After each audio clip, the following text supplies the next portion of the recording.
Welcome back to What's the Story? Unlike you, I am Dan Kennedy, and I am here with NIKKI GLASPIE. Yes. NIKKI, you are a sick, amazing drummer, one of the best in the world. What brought you to music, and what brought you to drums specifically? Honestly, it wasn't even a choice. It's like it picked me. Yeah. You know, when I was 2 years old, I would pull pots and pans out of the cabinet and beat them with spoons. Mm-hmm. So my parents said, like, you know, it was that early. Could barely walk, and I was already like tapping on things. So I think it was honestly something that I was born with. Yeah. And like it just progressed over time, you know what I mean? The older I got, the more that I was interested in playing, and, you know, played in every band in school, and here we are. So you graduated from the Berklee College of Music? I did not graduate. You did not graduate, yeah. But you went there. I went there for basically 2 years. Okay. What was one of the better lessons that they taught you there? Well, actually, what I learned was outside of school. Okay. You know, I learned how to play and how to interact with audiences in the club. Mm-hmm. You know, so there was a place called Wally's Jazz Cafe, which was really kind of like the training ground, if you will, for, you know, a professional, like, touring musician. Mm-hmm. All right. So that's, I mean, I guess the main thing that I got from Berklee was, like, networking. Mm-hmm. You know what I mean? Okay. Yeah. So I don't play guitar or drums or anything cool like that, but I did grow up playing baseball, and through baseball I found the practice of visualization from Reggie Jackson, the famous Yankee and Oakland A's player. And I did my research about you. I found out that you use practice of visualization. How have you used it in your life? I have used it in a sense of, like, I see what I want, I visualize what I want, and then go for it. Speak, you know, like, say what I want. You have to say what you want. You know what I mean? Like, they call it spelling for a reason, right? You spell words. You cast a spell when you speak. So, you know, I said I want to have my own band. This is what I want. This is how I see it, how I envision it in my mind, and go for it. You know, so it's helped me in every aspect of my career. I wanted to play with Maceo Parker, you know, who was like a hero of mine. And I never thought that I would, but I saw it in my head, you know what I mean? Like, and that's what happened. You envisioned it and made it happen. That's awesome. That's awesome. So I love a good drummer, male or female. I love Mo Tucker from the Velvet Underground. I've interviewed Kate Schellenbach from Luscious Jackson and the Beastie Boys. I interviewed Samantha Maloney, and I was texting with her, asking her if she had anything for me to ask you. Oh, she nice. said that she didn't know you, but that she thought you were an absolutely amazing drummer. That's awesome. So, yeah, she thought you were awesome. Yeah, you have to connect us, please. Absolutely. Read that when you were touring with Beyonce, that when you were in Saudi Arabia, there was pushback about the costumes, how costumes had to be changed. Yeah. Yeah? Yeah. I mean, that happened. I mean, when you go to Muslim countries, they require women to dress a certain way and whatnot, you know. So we actually ended up not going to Indonesia because they wanted us to completely change the show. So, I mean, there's definitely been pushback in the world. Yeah. I mean, just against females in general, in any profession, doing anything.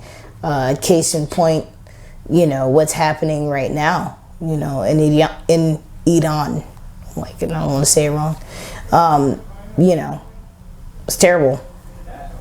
But that is kind of the world that we live in, you know. All right. Well, I guess on a lighter note now. Sorry. Beyonce is one of those single-name female celebrity icons that someone like I will never be allowed to meet. But you were able to peel that veil back. You got to tour with her from 2006 to 2011. Did you ever make her laugh while she was drinking milk to make it come out of her nose? Or did you see her stub her toe? Is she a normal person like you and I? I mean, well, she's not normal in the sense that she's a workaholic. But, I mean, there's many workaholics. She's like a perfectionist. Yeah, I mean, everyone's human. You know what I mean? Yeah. Like, Yes, I have experienced some human moments with her.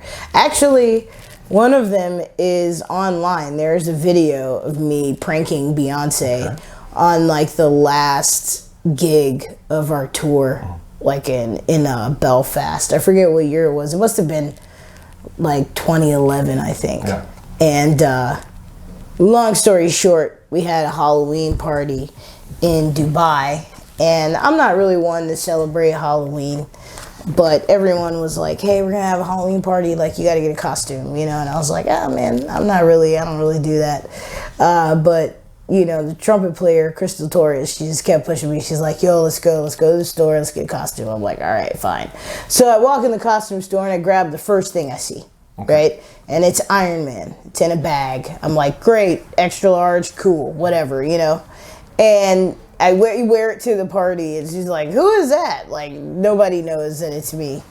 And fast forward, that was Halloween, so October 31st. Fast forward to, like, the end of the tour. It was February. It's like the end of February. Like, everybody had completely forgotten about that. You know what I mean? And I still had it because we were out on the road. Like, that's how long we were out on the road. And I had this costume, and it looked like one of the costumes that the dancers wore during the show. And I was like, man, it'd be hilarious if like I came out in my costume and like did the dance, you know, during the show. And I did. And you can see her reaction. It's pretty funny. Cool. She was just like, what is that? Like, and it was during a show. I took a chance. But it was fun. She said it was one of the funniest moments or funniest things that ever happened to her on tour. Nice. So yeah. Nice. So right now tonight we're here at Mo's Alley in Santa Cruz. Yeah. And we are here for the extravaganza that is Mike Dillon and the Punkadelick. Yeah. So how did you get hooked up with this guy? I met Mike at Jazz Fest probably in like 2011, something like that. Right after I left Beyonce and went to Jazz Fest to like basically like fish around, you know, and like look for gigs and see who I could play with. And that's how I got hooked up with Dumpstaphunk. But I just saw Mike occasionally here and there, and I'm like, man, I want to play with you. I remember vividly he was playing at Bear Creek, which is one of our favorite festivals, and unfortunately is no longer. He did Your Mother Was My Teacher, you know, that Harry BMX song, and Harry Apes, and I was like, I love this song. This is one of my favorite songs. Like, we have to play together. So I mean, eventually, you know, we did a couple of steel punk shows during Jazz Fest, and you know, Megalomaniacs Ball, whatever. And basically we kind of got together because of the pandemic. Like, I live in Austin, and his mom's not far from me. And, you know, we had outdoor venues in Texas, and people were letting people play on their porch in New Orleans. So I was always in New Orleans. And he was like, man, we should play. And I was in a band with Brian as well called Tephra Sound. So, you know, it was just natural kind of how it happened. And now here we are, we've made a record and we're out touring on it, and it is amazing. Like, and it's Inflorescence? Inflorescence. Inflorescence. Yep. And it comes out in January. Comes out January 27th. Nice. Yeah, but we have copies of it on the road right now. Oh, excellent. And you can only get it at the show. Nice. You know, so if you want a copy, you got to come to a show. All right. Well, Nikki, thank you so much for taking the time. Yeah, absolutely. And thank you for watching here on What's the Story. We'll see you next time.